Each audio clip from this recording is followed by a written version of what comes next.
कहानी की शुरुआत होती है 19 रिंग्स को बनाते हुए। यह अंगूठियां कोई साधारण रिंग्स नहीं थी, बल्कि ताकत और हुकूमत की निशानी होती हैं। इनमें से 3 रिंग्स दी जाती हैं परियों को। इस जाति के लोग जाने जाते हैं उनकी बुद्धिमानी, ईमानदारी और अमरता के लिए। 7 रिंग दी गई बोनों को, जो ऊंचे पहाड़ों पर रहते हैं, इसलिए उन्हें माउंटेन क्राफ्ट मैन भी कहा जाता है। और 9 रिंग दी गई इंसानों को, जिन्हें ताकत और शक्ति की चाहत सबसे ज्यादा थी। इन रिंग में बहुत ही ज्यादा पावर होती है। ये रिंग जिसके पास होगी वो अपनी जाति पर राज करेगा। लेकिन रिंग का सिलसिला यहीं पर खत्म नहीं हुआ। दरअसल अंधेरों के समय डार्क लॉर्ड सोरोन के द्वारा एक और रिंग बनाई गई। इस रिंग को सभी से छुपाकर गुप्त तरीके से बनाया गया था। और इस रिंग में सोरोन अपनी दुष्टता, क्रूरता और हर एक जाति को राज करने की अपनी ख्वाहिश को डालता है। ये रिंग सभी रिंग में बहुत ही ज्यादा पावरफुल थी और बाकी रिंग को चुटकियों में हरा सकती थी। इस रिंग के सहारे वो मिडिल अर्थ पर हुकूमत करना चाहता था। उसने धीरे धीरे सभी को अपना गुलाम बनाना शुरू कर दिया। अब इंसानों और परियों की सेना मिलकर सोरोन की सेना से लड़ती है और इतनी भयंकर लड़ाई हुई, पूरी धरती कांप उठी। इस युद्ध में इंसानों की सेना सोरोन के लोगों पर भारी पड़ रहे थे, लेकिन तभी सोरोन खुद मैदान में उतरा और उसने पूरी बाजी ही पलट दी। इसी दौरान सोरोन इंसानों के राज्यों को मौत के घाट उतार देता है। तभी उसका बेटा इसल्ट वहां पहुंचा, क्योंकि वो भी इस युद्ध में मौजूद था। उसने अपने पिता की टूटी हुई तलवार उठाई और जब सोरोन उसको मारने के लिए आगे बढ़ा, उसने जैसे अपना हाथ आगे किया इसल्टो को पकड़ने के लिए, उसी समय राजा के बेटे ने सोरोन की उंगलियां काट देता है, जिसमें सोरोन रिंग पहने हुए था।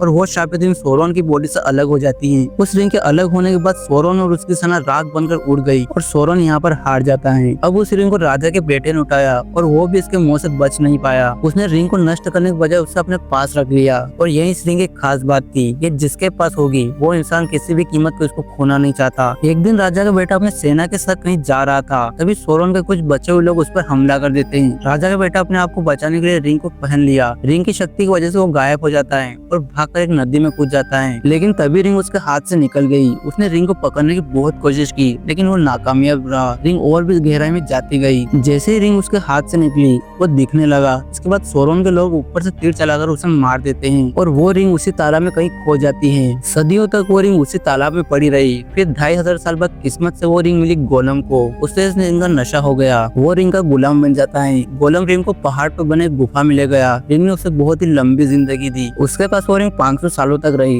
लेकिन एक दिन वो रिंग उसी पे धोखा दे देती है। दरअसल वो रिंग पहाड़ से गिर जाती है। उसके बाद वो रिंग मिलेगा एक हॉबिट को, जिसका नाम होता है बिल्बो बैगिंस। हॉबिट एक शांत और खुश रहने वाली जाति थी। गाना, खाना, मस्ती ही उनकी जिंदगी थी। लेकिन बिल्बो का अंदाजा भी नहीं था कि उसके पास जो चीज आई है वो दुनिया की सबसे खतरनाक चीज है। सालों तक रिंग बिल्बो के पास रही, जिससे उसकी उम्र 1011 हो गई थी। इतने साल होने के बाद बिल्बो अभी भी जवान लगता है और ये ताकत उसे अंगूठी ने दी थी। एक दिन उसके शहर में आया उसका पुराना दोस्त, जिसका नाम होता है गेंडाल। वो एक महान जादूगर है, लेकिन वो अपनी ताकत का इस्तेमाल हमेशा इंसानियत के लिए करता था। पर आज उसे भी नहीं पता था कि बिल्बो के पास कौन सी काली सच्चाई छुपी हुई है। और अब बिल्बो थक चुका था। उसकी उम्र हो चुकी थी 1011 साल। बिल्बो इस शहर को छोड़कर अकेले ही जाना चाहता था, ताकि वो अपनी किताब पूरी कर सके। लेकिन गेंडाल उसका पुराना दोस्त था और महान जादूगर। उसकी आंखों में वो अंगूठी की लालच देख लेता है। गेंडाल उसे कहता है, ये अंगूठी तुम छोड़ दो, ये तुम्हें बर्बाद कर देगी। पहले तो बिल्बो थोड़ा सा हिचकिचाया, लेकिन आखिरकार गेंडाल में बहुत समझाने के बाद उसने उस अंगूठी को वहीं पर छोड़ दिया और अपने सफर पर निकल गया। इसके बाद हमें देखा जाता है फ्रूडो घर आता है। फ्रूडो असल में बिल्बो का रिश्तेदार था, जिसके मम्मी पापा के मरने के बाद बिल्बो ने उसे अपने बेटे की तरह पाला होता है। गेंडाल ने उसे रिंग की पूरी सच्चाई बताई और कहा कि ये रिंग अंधेरे के राजा सोरोन की है और सोरोन इस दुनिया में नहीं है, वो मर गया है, लेकिन उसकी आत्मा अभी भी जिंदा है। सोरोन किसी भी तरह इस रिंग को पाना चाहता है और वो इस रिंग को ढूंढ रहा होगा। और अगर ये रिंग सोरोन के हाथ वापस लग गई तो उस दुनिया को तबाह कर देगा। ये सुनकर फ्रूडो डर गया, क्योंकि उसने ये सब सिर्फ कहानी में सुना था। गेंडाल कहते हैं, सोरोन की नजरें इस शहर पे होगी, तुम्हें इसे लेकर यहाँ से निकलना होगा। मैं तुम्हें ब्रे गाँव मिलूंगा। गेंडाल ने सेम को आदेश दिया, तुम फ्रूडो के साथ जाओगे और ये कहीं भी जाए तुम इसे अकेला मत छोड़ना। सेम असल में फ्रूडो की तरह ही एक हॉबिट था और उसका बहुत ही अच्छा दोस्त भी था। और ये दोनों अपने सफर पर निकल जाते हैं। चलते चलते इन्हें 2 और हॉबिट्स मिलते हैं, जिनका नाम होता है मेरी और पिपिन, और ये चारों अब साथ हैं।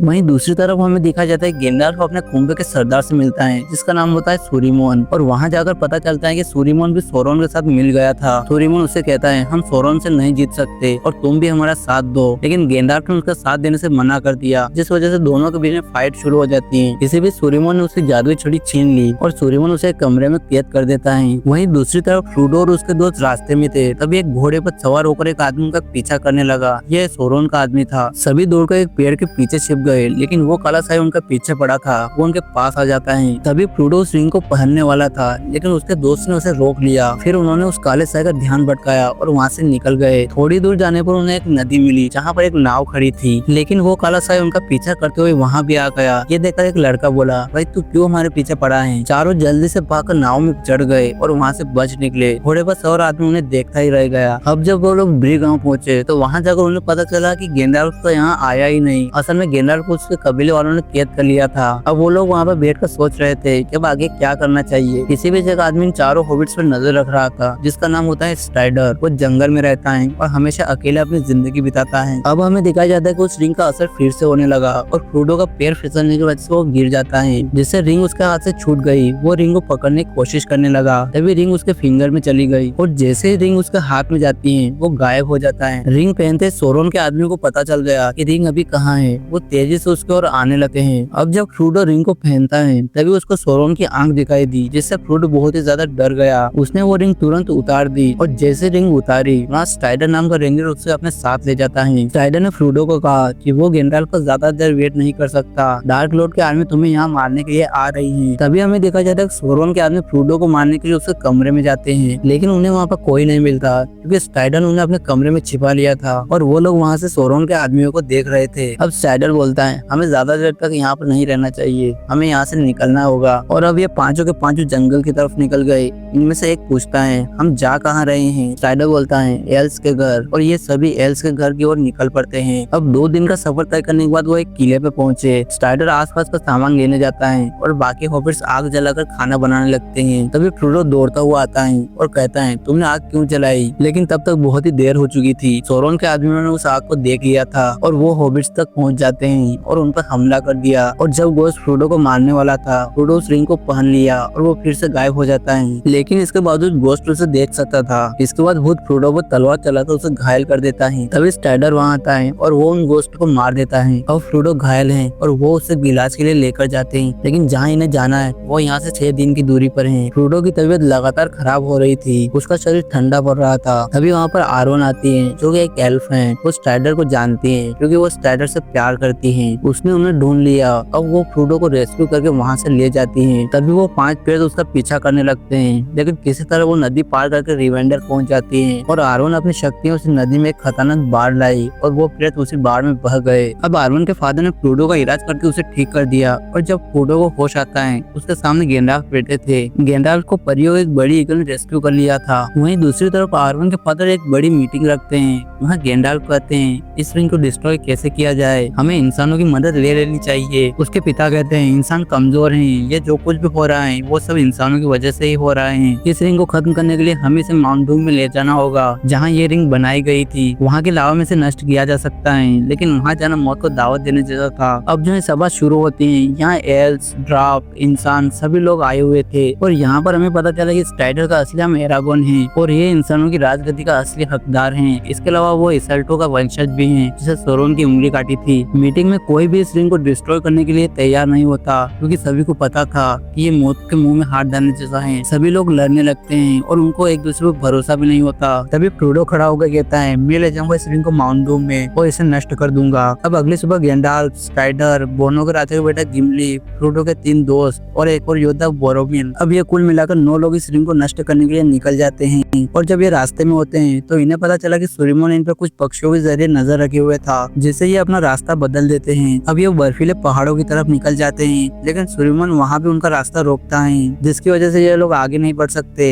अब ये लोग फैसला करते हैं कि वो लोग सुरंगों के अंदर से होकर जाएंगे क्योंकि उनके पास कोई रास्ता नहीं था। और अब ये लोग सुरंगों के अंदर पहुंच जाते हैं और जब ये लोग सुरंगों के अंदर गए तो वहाँ वो लोग रास्ता भूल गए। तभी फ्रोडो को एक अजीब सा जीव दिखता है। वो गेंडाल्फ से कहता है, हमारा कोई पीछा कर रहा है। वो कहते हैं, हाँ वो गोलम है, वो प्राणी जिसने सदियों तक अंगूठे अपने पास रखी थी। उसकी जिंदगी अब भी उस रिंग के मोह में बंधी हुई है। वो किसी भी तरह इस रिंग को पाना चाहता है जिससे वो तुम्हारा पीछा कर रहा है। मोरियों की सुरंगों में ये लोग जब आगे बढ़ रहे थे तभी एक दानव उन पर हमला कर देता है। ये किसी भी तरह उससे लड़कर उसे मार गिराया था, लेकिन अभी खतरा टला नहीं था। उन पर ओट्स का झुंड टूट पड़ता है। ये भागना शुरू कर देते हैं, लेकिन ये ज्यादा दूर तक नहीं जाते और ओट्स का झुंड इनको घेर लेता है और इनके बीच लड़ाई शुरू हो जाती है और तलवारों की आवाज गूंजने लगती है। लेकिन तभी अचानक गहरी अंधेरी गहराइयों से एक भयानक दानव बाहर आता है जिसका नाम था बेलरॉक। ये पुरानी दुनिया का एक शैतान ड्रैगन था उसके आग की लपटों से पत्थर तक पिघल जाते थे। गैंडाल्फ चिल्लाता है, भागो, हम इसका मुकाबला नहीं कर सकते। सब जान बचाकर भागने लगते हैं। अब ये लोग एक पुल तक पहुंचते हैं। गैंडाल्फ सबको पुल पार कराता है और जब आखिरी साथी भी पार कर लेता है तभी बेलरोग वहाँ पर पहुंच जाता है। गैंडाल्फ अपनी छड़ी और तलवार उठाकर चिल्लाता है, तुम यहाँ से आगे नहीं जाओगे, और फिर एक जोरदार प्रहार से पुल तोड़ देता है। बेलरोग नीचे पाताल की गहराइयों में गिर जाता है, लेकिन जाते जाते गैंडाल्फ को भी अपने साथ खींच लेता है। बाकी सब लोग चिल्लाते हैं, लेकिन गैंडाल्फ उस दानव के साथ पाताल की गहराइयों में गिर जाता है। इसके बाद ये बचे हुए लोग आगे बढ़ते हैं और पहुंचते हैं एल्फ के घर, लेकिन वो फ्रोडो को अंदर आने नहीं देना चाहते थे। किसी तरह समझाने पर वो मान जाते हैं। रात को वो परी फ्रोडो से कहती हैं उसे अपने आगे का सफर अकेला तय करना पड़ेगा, और ये भी कहा कि उसकी टीम का एक आदमी उससे रिंग चोरी करने की कोशिश करेगा। वहीं दूसरी तरफ सूरीमो ने एक बहुत ही पावरफुल आर्मी तैयार कर ली थी। यह आर्मी पहले वाले ओट से भी ज्यादा पावरफुल थी, क्योंकि ये दिन में भी लड़ सकती थी। और सूरीमो ने इस आर्मी को फ्रोडो और उसके साथी को मारने के लिए भेज देता है। वहीं फ्रोडो और उसके साथी रात गुजारने के बाद नदी के रास्ते आगे बढ़ते हैं। बहुत ही लंबा सफर तय करने के बाद वो एक जगह पर आराम करने के लिए रुकते हैं, और जब सभी लोग वहाँ पे बैठे थे तो फ्रोडो थोड़ा सा आगे निकल गया अकेले ही। उसके पीछे बोरोमिल भी आ जाता है और वो कहता है ये रिंग मुझे दे दो, लेकिन फ्रोडो उसे रिंग देने से मना कर देता है। अब बोरोमिल फ्रोडो से जबरदस्ती रिंग छीनने की कोशिश करता है। तभी फ्रोडो उस रिंग को पहनकर गायब हो जाता है। रिंग पहनने की वजह से सोरोन के आदमी को पता चल गया था कि वो लोग कहाँ हैं। इसके बाद सोरोन और उसकी सेना वहाँ पहुँच जाती है। अब इनके बीच और सोरोन की सेना के बीच लड़ाई शुरू हो जाती है। एरागोन फ्रोडो से कहता है तुम यहाँ से जाओ, इस रिंग को लेकर जाओ यहाँ से। एरागोन सोरोन के आदमियों से बहुत ही टफ फाइट करता है और एक एक करके उन्हें मारने लगता है। अब उसकी टीम के बाकी मेंबर भी उसका साथ देते हैं। वहीं दूसरी तरफ फ्रोडो के फ्रेंड को सोरोन की सेना घेर लेती है। तभी बोरोमिल वहाँ आया और उन्हें प्रोटेक्ट किया, और उसे अपनी गलती का एहसास भी हो जाता है। लेकिन इस लड़ाई में बोरोमिल अपनी जान गंवा देता है। वहीं फ्रोडो नदी के किनारे नाव तक पहुँचता है और वो रो रहा था। वो सोचता है काश ये रिंग मेरे पास नहीं होती। तभी हमें गैंडाल्फ की बात याद आई। वो कहते हैं हमें भी यही लगता है, लेकिन जो समय हमें दिया गया है उसे किस तरह से इस्तेमाल किया जाए। ये सुनकर फ्रोडो आगे बढ़कर नाव में बैठता है और आगे का सफर अकेला तय करने का फैसला करता है। लेकिन तभी वहाँ पर फ्रोडो का फ्रेंड सैम आ गया, और वो फ्रोडो के मना करने के बाद भी उसके साथ आगे का सफर तय करने के लिए निकल पड़ा। वो कहता है मैंने गैंडाल्फ से वादा किया था कि मैं फ्रोडो का साथ कभी नहीं छोड़ूंगा। और अब फ्रोडो और सैम उस रिंग को डिस्ट्रॉय करने के सफर पर आगे निकल जाते हैं, और एरागोन, लेगोलास और गिम्ली पीछे रह जाते हैं। उन्होंने फैसला किया कि अब वो मेरी और पिपिन जो 2 और हॉबिट्स हैं उन्हें बचाने जाएंगे। और ये कहानी यहीं पे खत्म हो जाती है। अगर इसका पार्ट 2 चाहिए तो कमेंट करो पार्ट 2। 50 कमेंट पे मैं जल्द इसका पार्ट 2 लेकर आ जाऊंगा। अगर वीडियो पसंद आई हो तो लाइक, शेयर और सब्सक्राइब जरूर से करना।